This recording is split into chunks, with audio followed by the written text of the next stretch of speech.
आइए भक्तों, आज कामदा एकादशी की कथा, पूजा विधि, उपाय और मंत्र सुनाऊंगी। तो एक बार बोलिए प्रेम से, कामदा एकादशी माता की जय, विष्णु भगवान की जय, लक्ष्मी माता की जय। धार्मिक मान्यताओं के अनुसार चैत्र मास के शुक्ल पक्ष की एकादशी तिथि को कामदा एकादशी कहा जाता है। इस एकादशी व्रत से सभी तरह के पाप नष्ट हो जाते हैं तथा मृत्यु के बाद मोक्ष मिलता है। यह व्रत करने से श्री विष्णु भगवान प्रसन्न होकर अपने भक्त के सभी रुके कार्यों को सफल बनाते हैं। कामदा एकादशी हिंदू नव वर्ष की पहली एकादशी है। वर्ष 2024 में कामदा एकादशी का व्रत 19 अप्रैल को रखा जा रहा है। हिंदू शास्त्र के अनुसार इस एकादशी के बराबर संसार में कोई और दूसरा व्रत नहीं है। इस एकादशी की कथा पढ़ने या सुनने से वाजपेयी यज्ञ का फल प्राप्त होता है। वहीं इस एकादशी पर विधि पूर्वक भगवान विष्णु का पूजन करने से समस्त पाप नष्ट हो जाते हैं तथा मनुष्य राक्षस आदि योनि से छूट जाते हैं। तो आइए जानते हैं इस एकादशी की संपूर्ण व्रत कथा एवं उपाय। प्राचीन काल में भोगीपुर नामक एक नगर था। वहां पर अनेक ऐश्वर्य से युक्त पुंडरीक नामक का एक राजा राज्य करता था। भोगीपुर नगर में अनेक अप्सराएं, किन्नर तथा गंधर्व वास करते थे। उनमें से एक जगह ललिता और ललित नाम के दो स्त्री पुरुष अत्यंत वैभवशाली घर में निवास करते थे। उन दोनों में अत्यंत स्नेह था, यहाँ तक कि अलग अलग हो जाने पर दोनों व्याकुल हो जाते थे। एक समय पुंडरीक की सभा में अन्य गंधर्वों सहित ललित भी गान कर रहा था। गाते गाते उसको अपनी प्रिय ललिता का ध्यान आ गया और उसका स्वर भंग हो गया। स्वर भंग होने के कारण गान का स्वरूप बिगड़ गया। ललित के मन के भाव जानकर काकोट नामक नाग ने पंथ भंग होने का कारण राजा से कह दिया कि तब पुंडरीक ने क्रोध पूर्वक कहा कि तू मेरे सामने गाता हुआ अपनी स्त्री का स्मरण कर रहा है, अतः तू कच्चा मांस और मनुष्यों को खाने वाला राक्षस बनकर अपने किए कर्म का फल भोग। पुंडरीक ने श्राप से ललित उसी क्षण वहाँ का ये विशाल राक्षस हो गया। उसका मुख अत्यंत भयंकर, नेत्र सूर्य चंद्रमा की तरह प्रदीप्त तथा मुख्य से अग्नि निकलने लगी। उसकी नाक पर्वत की कंदरा के समान विशाल हो गया और गर्दन पर्वत के समान लगने लगी। सिर के बाल पर्वतों पर खड़े वृक्षों के समान लगने लगे तथा भुजाएं अत्यंत लंबी हो गई। कुल मिलाकर उसका शरीर 8 योजन के विस्तार में हो गया। इस प्रकार राक्षस होकर वह अनेक प्रकार के दुख भोगने लगा। जब उसकी प्रियतमा ललिता को यह वृत्तांत मालूम हुआ तो उसे अत्यंत खेद हुआ और वह अपने पति के उद्धार का यत्न सोचने लगी। वह राक्षस अनेक प्रकार के घोर दुख सहता हुआ घने वनों में रहने लगा। उसकी स्त्री उसके पीछे पीछे जाती और विलाप करती रहती। एक बार ललिता अपने पति के पीछे घूमती घूमती विंध्याचल पर्वत पर पहुंच गई, जहां पर श्रृंगी ऋषि का आश्रम था। ललिता शीघ्र ही श्रृंगी ऋषि के आश्रम में गई और वहां जाकर विनीत भाव से प्रार्थना करने लगी। उसे देखकर श्रृंगी ऋषि बोले कि हे सुभगे, तुम कौन हो और यहाँ किस लिए आई हो? ललिता बोली कि हे मुने, मेरा नाम ललिता है। मेरा पति राजा पुंडरीक के श्राप से विशाल काये राक्षस हो गया है। इसका मुझको महान दुख है। उसके उद्धार का कोई उपाय बतलाइए। श्रृंगी ऋषि बोले, हे गंधर्व कन्या, अब चैत्र शुक्ल एकादशी आने वाली है, जिसका नाम कामदा एकादशी है। इसका व्रत करने से मनुष्य के सब कार्य सिद्ध होते हैं। यदि तुम कामदा एकादशी का व्रत कर उसके पुण्य का फल अपने पति को दे दे तो वह शीघ्र ही राक्षस योनि से मुक्त हो जाएगा और राजा का श्राप भी में शांत हो जाएगा। मुनि के ऐसे वचन सुनकर ललिता ने चैत्र शुक्ल एकादशी आने पर उसका व्रत किया और द्वादशी को ब्राह्मणों के सामने अपने व्रत का फल अपने पति को देती हुई भगवान से इस प्रकार प्रार्थना करने लगी, हे प्रभु, मैंने जो यह व्रत किया है इसका फल मेरे पति देव को प्राप्त हो जाए, जिससे वह राक्षस योनि से मुक्त हो जाए। एकादशी का फल देते ही उसका पति राक्षस योनि से मुक्त होकर अपने पुराण स्वरूप को प्राप्त हुआ। फिर अनेक सुंदर वस्त्र आभूषणों से युक्त होकर ललिता के साथ विहार करने लगा। उसके पश्चात वे दोनों विमान में बैठकर स्वर्ग लोक को चले गए। अतः इस व्रत को विधि पूर्वक करने से समस्त पाप नाश हो जाते हैं तथा राक्षस आदि की योनि से छूट जाती है। इसकी कथा पढ़ने या सुनने से वाजपेयी यज्ञ का फल प्राप्त होता है। संसार में इसके बराबर कोई और दूसरा व्रत नहीं है। तो एक बार बोलिए प्रेम से कामदा एकादशी माता की जय, विष्णु भगवान की जय, लक्ष्मी माता की जय। इस कथा के बिना एकादशी का व्रत अधूरा माना जाता है। तुलसी माता की महिमा की कथा। इस कथा के अनुसार एक कुटुंब में ननद तथा भाभी साथ रहती थी। ननद का विवाह अभी नहीं हुआ था। वह तुलसी के पौधे की बहुत सेवा करती थी, लेकिन उसकी भाभी को यह सब बिल्कुल भी पसंद नहीं था। जब कभी उसकी भाभी को अत्यधिक क्रोध आता तब वह उसे ताना देते हुए कहती कि जब तुम्हारा विवाह होगा मैं तो तुलसी की बारातियों को खाने को दूंगी और तुम्हारे दहेज में भी तुलसी ही दूंगी। कुछ समय बीत जाने पर ननद का विवाह पक्का हुआ। विवाह के दिन भाभी ने अपनी कथनी के अनुसार बारातियों के सामने तुलसी का गमला फोड़ दिया और खाने के लिए कहा। तुलसी की कृपा से वह फूटा हुआ गमला अनेक स्वादिष्ट पकवानों में बदल गया। भाभी ने गहनों के नाम पर तुलसी की मंजरी से बने गहने पहना दिए। वह सब भी सुंदर सोने जवाहरात में बदल गए। भाभी ने वस्त्र के स्थान पर तुलसी का जनेऊ रख दिया। वह रेशमी तथा सुंदर वस्त्र में बदल गया। ननद के ससुराल में उसके दहेज की बहुत प्रशंसा की गई। यह बात भाभी के कानों तक भी पहुंची। उसे बहुत आश्चर्य हुआ। उसे अब तुलसी माता की पूजा का महत्व समझाया। भाभी की एक लड़की थी।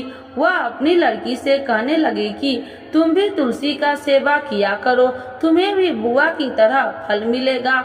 वह जबरदस्ती अपनी लड़की से सेवा करने को कहती, लेकिन लड़की का मन तुलसी सेवा में नहीं लगता था। लड़की के बड़ी होने पर उसके विवाह का समय आता है। तब भाभी सोचती है कि जैसा व्यवहार मैंने अपनी ननद के साथ किया था वैसे ही मैं अपनी लड़की के साथ भी करती हूँ, तो यह भी गहनों से लद जाएगी और बारातियों को खाने में पकवान मिलेंगे। ससुराल में इसे भी बहुत इज्जत मिलेगी।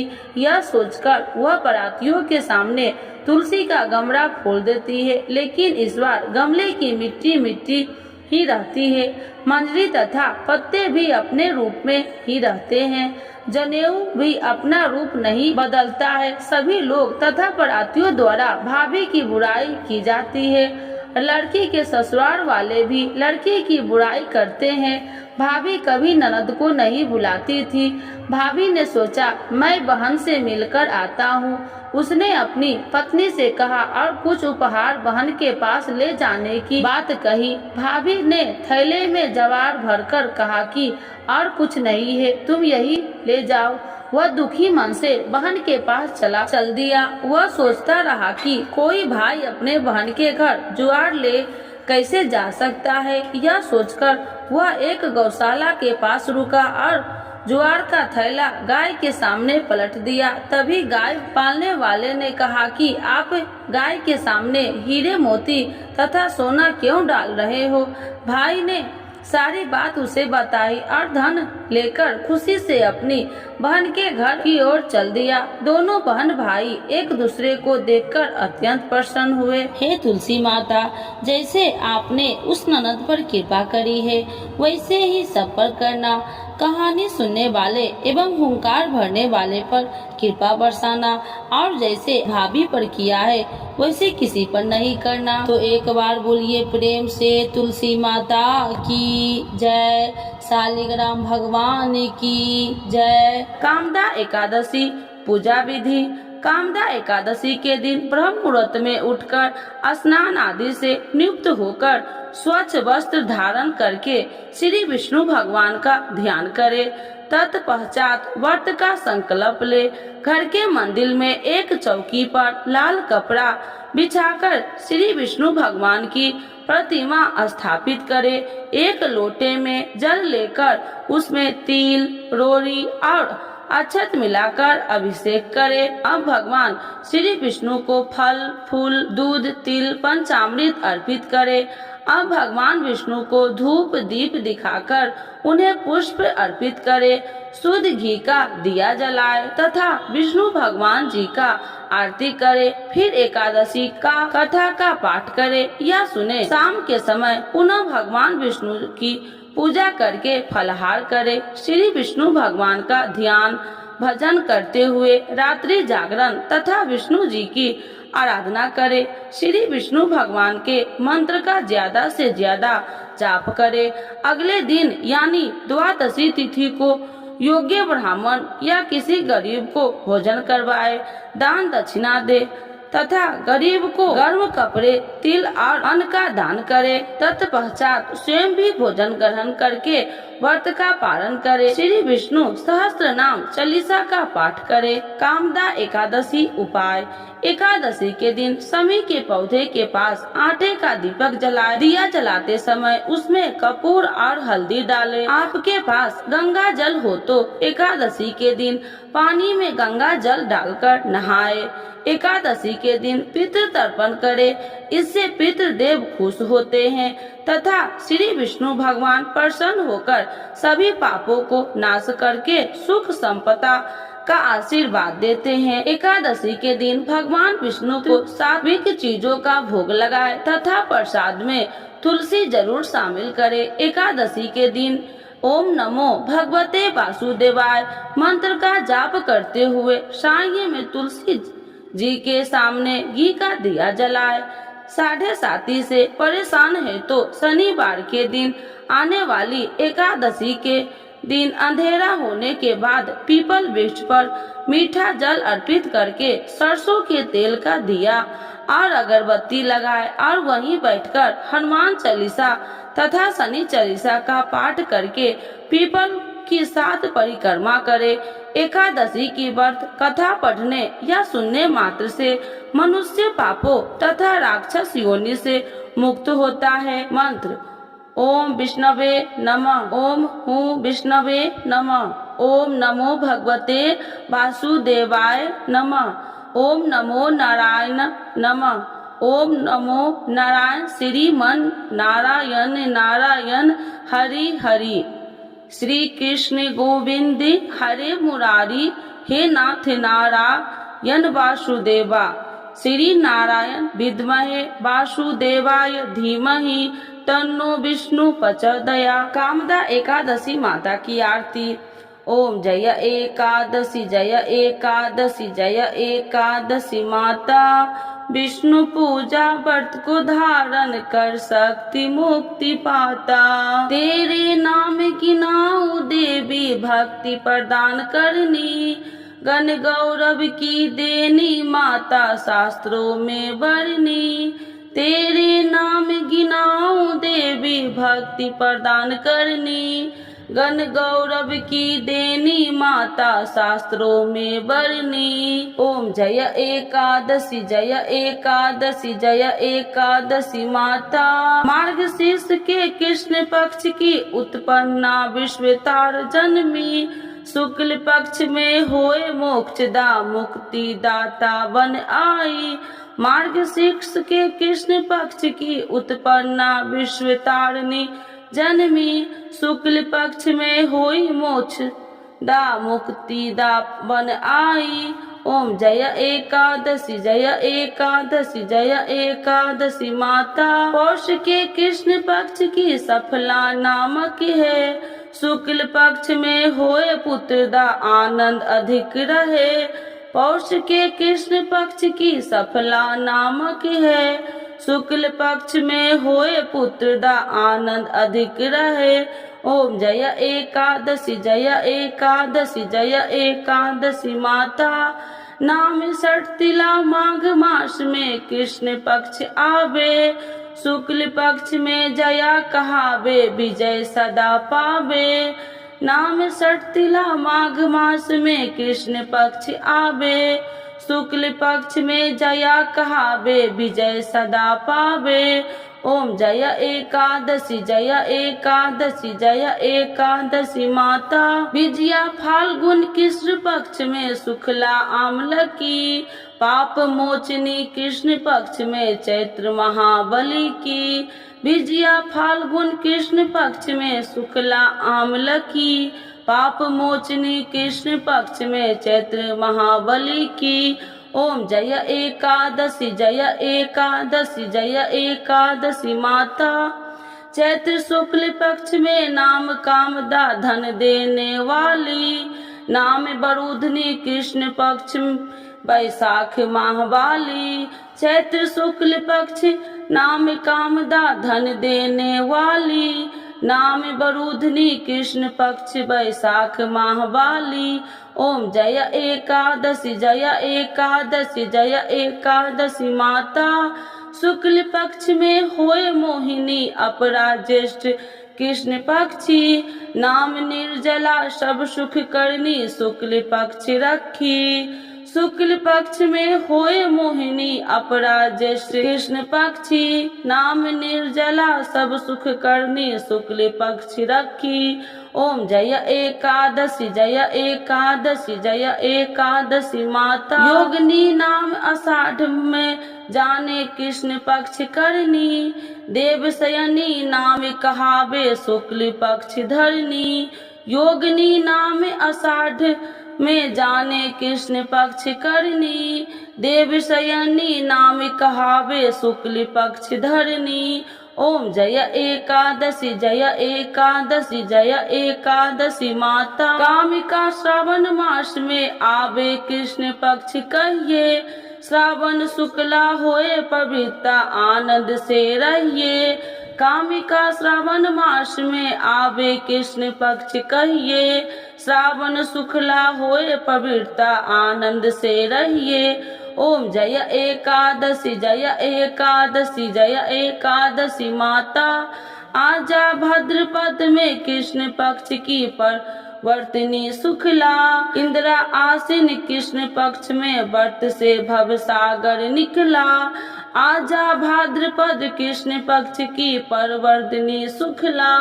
इंदिरा आसीन कृष्ण पक्ष में व्रत से भवसागर निकला। ओम जय एकादशी जय एकादशी जय एकादशी माता। पंकुशाहे शुक्ल पक्ष में पाप हरण हारी। रमा मास कार्तिक में आवे सुखदायक भारी। पांपा कुशाहे शुक्ल पक्ष में पाप हरण हारी। रमा मास कार्तिक में आवे सुखदायक भारी। ओम जय एकादशी जय एकादशी जय एकादशी माता। देवठानी शुक्ल पक्ष की दुख नाशक मैया। पावन मास में करू बीनती पार करो नैया। देवठानी शुक्ल पक्ष की दुख नाशक मैया। पावन मास में करू बीनती पार करो नैया। ओम जय एकादशी जय एकादशी जय एकादशी माता। परमा कृष्ण पक्ष में होती जन मंगल करनी, शुक्ल मास में होए वर्धनी दुख दरिद्र हरनी। परमा कृष्ण पक्ष में होती जन मंगल करनी, शुक्ल मास में होए पर्धनी दुख दरिद्र हरनी। ओम जय एकादशी जय एकादशी जय एकादशी माता। जो कोई आरती एकादशी की भक्ति सहित गावे, जन गुरुदिदा स्वर्ग का वास निश्चय पावे। जो कोई आरती एकादशी की भक्ति सहित गावे, जन गुरुदिदा स्वर्ग का वास निश्चय पावे। ओम जय एकादशी जय एकादशी जय एकादशी माता। विष्णु पूजा व्रत को धारण कर शक्ति मुक्ति पाता। तो एक बार बोलिए प्रेम से विष्णु भगवान की जय, एकादशी माता की जय।